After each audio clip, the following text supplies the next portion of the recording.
Picture this in 2014, more people in India had access to a mobile phone than to a toilet. 564 million Indians owned a cell phone, while 620 million people, nearly half the population, practiced open defecation. This wasn't just a statistic. This was a reality that claimed more lives than wars, affected more children than malnutrition, and posed one of the greatest public health challenges of the 21st century. But here's what you probably don't know: this crisis isn't what it seems on the surface. The story behind India's sanitation challenge is far more complex, rooted in centuries of history, cultural practices, economic realities, and yes, systemic failures that go deeper than what meets the eye. To understand India's sanitation reality, you need to grasp the sheer scale we're talking about. India is home to 1.4 billion people. That's nearly 18% of the entire world's population, living in just 2% of the world's landmass. To put this in perspective, India has more people than the entire continents of North America, South America, and Australia combined. Now imagine trying to provide basic sanitation infrastructure to this many people, scattered across 28 states, speaking over 1,600 languages, living in everything from megacities of 30 million to remote villages accessible only on foot. The logistics alone are staggering. But the numbers tell only part of the story.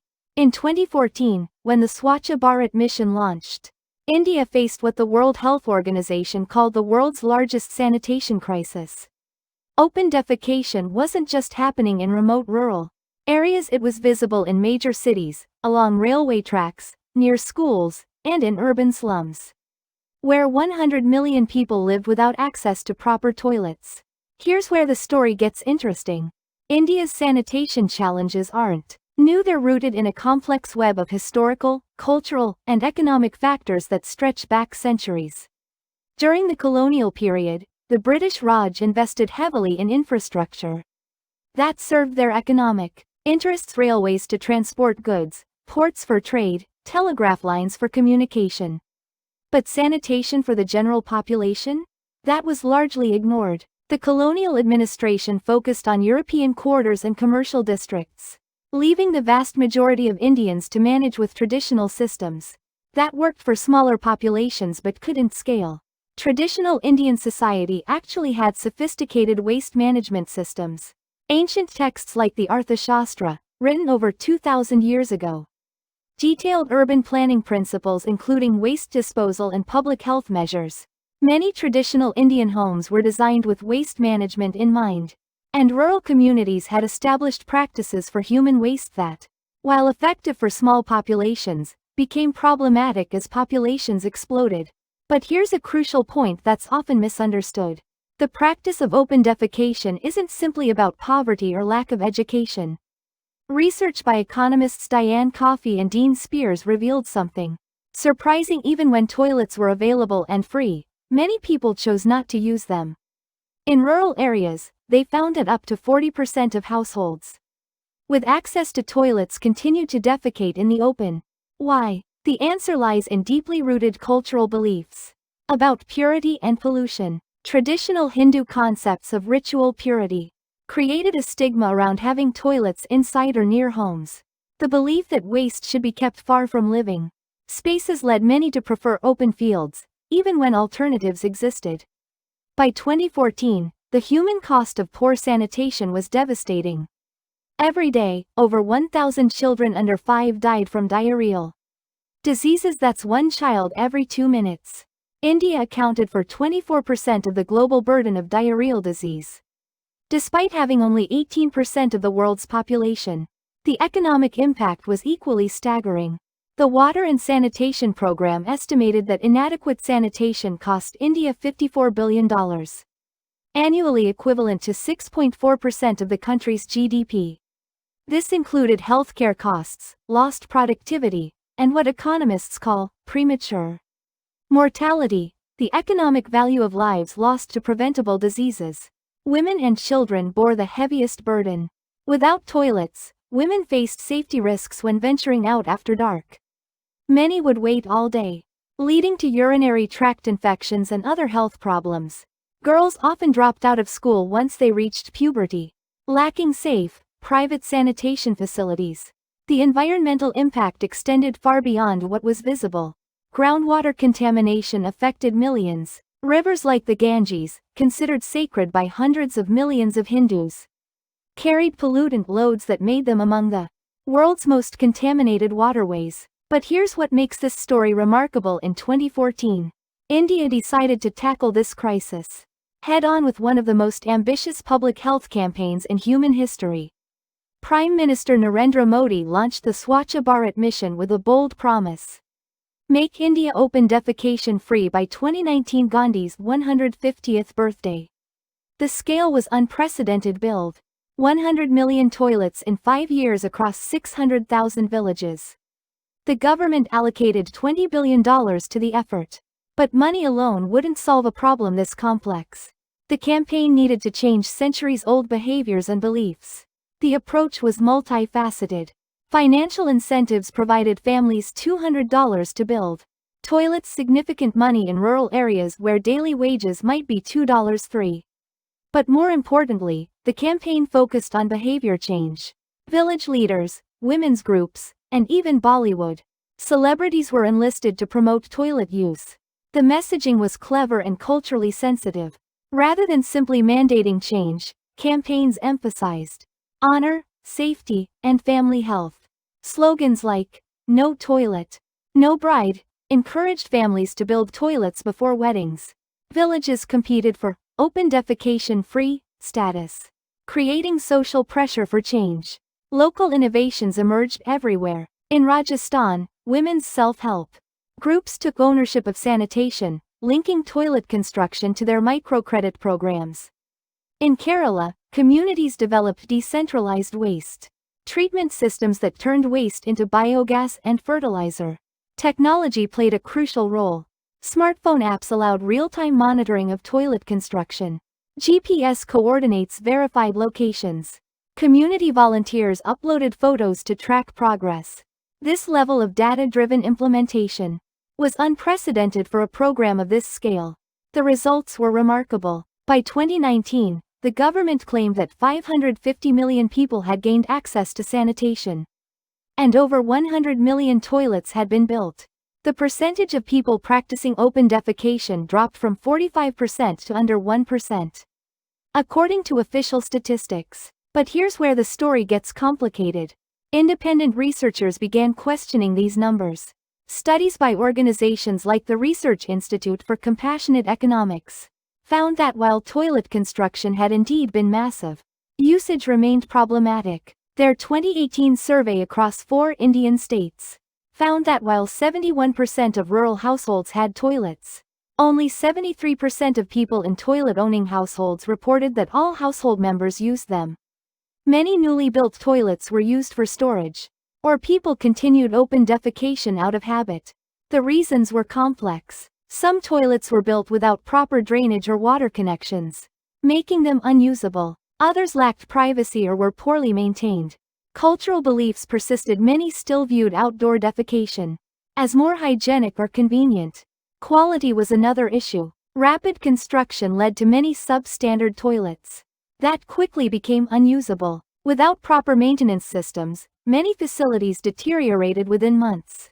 Urban areas presented different challenges. While rural toilet construction grabbed headlines, India's cities struggled with sewage treatment. Only 37% of urban sewage was treated before discharge, meaning most waste still ended up in rivers and groundwater. The street food and waste management issues you see in cities result from rapid urbanization, overwhelming infrastructure. Every day, 130,000 people migrate from rural to urban areas in India. Imagine trying to build infrastructure for a new city every 3 days. Understanding India's sanitation challenge requires grasping deeper systemic issues that go beyond individual behavior. First, there's the infrastructure deficit.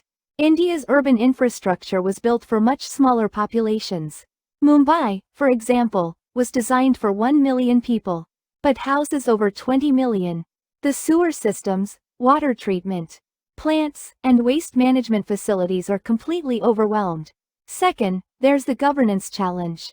India's federal system means sanitation involves multiple levels of government: central, state, and local, each with different priorities and capabilities. Coordination across these levels is often poor, leading to fragmented implementation. Third, there's the economic reality. While building toilets costs relatively little, maintaining sanitation systems requires ongoing investment. Many rural areas lack the economic base to sustain proper maintenance. Urban areas generate enough waste to overwhelm any system, without massive, continuous investment. Fourth, there's the caste factor that's often overlooked. Traditional Indian society assigned waste management roles to specific castes, creating deep stigma around sanitation work. Manual scavenging, the practice of manually cleaning dry toilets and sewers, continues to be performed almost exclusively by Dalits, despite being illegal. This stigma affects everything from maintenance of public toilets to waste collection systems. The environmental costs are enormous. India generates 62 million tons of solid waste annually, but processes only 43 million tons. The rest ends up in landfills, streets, or water bodies. Air pollution in cities like Delhi is partly caused by burning of organic waste. Rivers carry not just human waste, but industrial chemicals, agricultural runoff, and plastic pollution. To understand India's challenge, it helps to look globally. Every developed country faced similar issues during industrialization. London's Great Stink of 1858 forced Britain to build comprehensive sewage systems. New York didn't achieve universal sanitation until the early 1900s, after centuries of cholera and typhoid outbreaks. The difference is timeline and scale. Western countries had decades to gradually build infrastructure for much smaller populations. India is trying to achieve in years what took others generations, for a population larger than Europe and North America combined. Some Indian innovations show promise. The city of Pune developed a decentralized waste treatment system that processes sewage at the community level, reducing the load on central systems. Kerala's Kudumbashri women's cooperatives successfully link sanitation to women's economic empowerment. Technology offers new solutions. Biogas toilets convert waste to cooking fuel. Apps connect households to waste collectors. Sensor-based monitoring helps maintain public facilities. Some cities are experimenting with waste-to-energy plants that turn garbage into electricity. The private sector is also innovating. Companies like Sulab International develop low-cost, maintainable toilet systems. Others focus on waste collection and processing, creating economic value from waste streams. International cooperation has been crucial. The World Bank, Gates Foundation, and other organizations have provided both funding and technical expertise.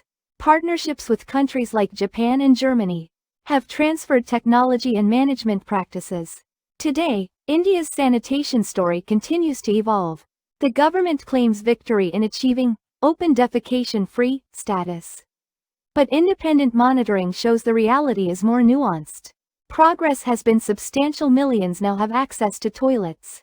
Who didn't before? But sustained behavior change and infrastructure maintenance remain challenges.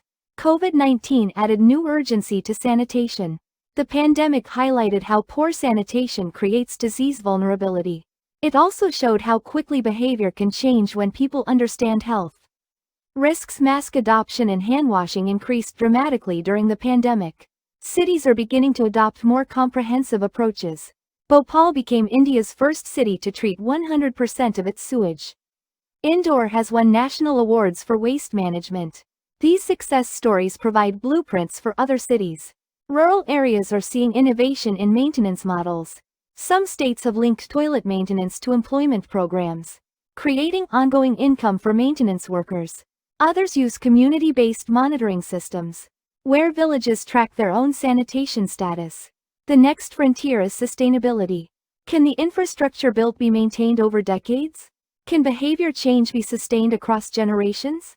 Can India's cities handle continued rapid urbanization while improving sanitation? Climate change adds new challenges. Rising seas threaten coastal sewage systems. Changing rainfall patterns affect water availability for toilets and waste treatment. Extreme heat makes outdoor defecation even more dangerous for public health. So, Why does India face sanitation challenges? The answer isn't simple, poverty or cultural backwardness, as is often assumed. It's the collision of rapid population growth, historical underinvestment, cultural complexity, and the enormous challenge of building infrastructure. For 1.4 billion people simultaneously, the story of India's sanitation challenge is ultimately a story of human complexity. It shows how public health intersects with culture, economics, politics, and individual behavior in ways that resist simple solutions. It demonstrates both the power and limitations of government action, the importance of understanding local contexts, and the need for sustained commitment over decades, not years. What's remarkable isn't that India has sanitation challenges, it's that any country of this size and complexity is attempting to solve them systematically. The scale of what's been attempted since 2014 is unprecedented in human history. No country has ever tried to build toilets for 500 million people in 5 years. The lessons extend far beyond India. As the world's population becomes more urbanized, as climate change stresses water systems, as inequality grows within and between countries, India's experience offers insights for global development. Perhaps most importantly, this story reminds us that behind every statistic, every percentage point of improvement, every toilet built, are real human lives, children who live to see their 5th birthday, women who feel safe leaving home after dark, communities that take pride in their environment. The question isn't whether India can solve its sanitation challenge. Completely, no country ever has. The question is whether the progress can be sustained, whether the innovations can spread, and whether the next generation will inherit a cleaner, healthier India than the one that came before. That story is still being written, one toilet, one behavior change, one community at a time.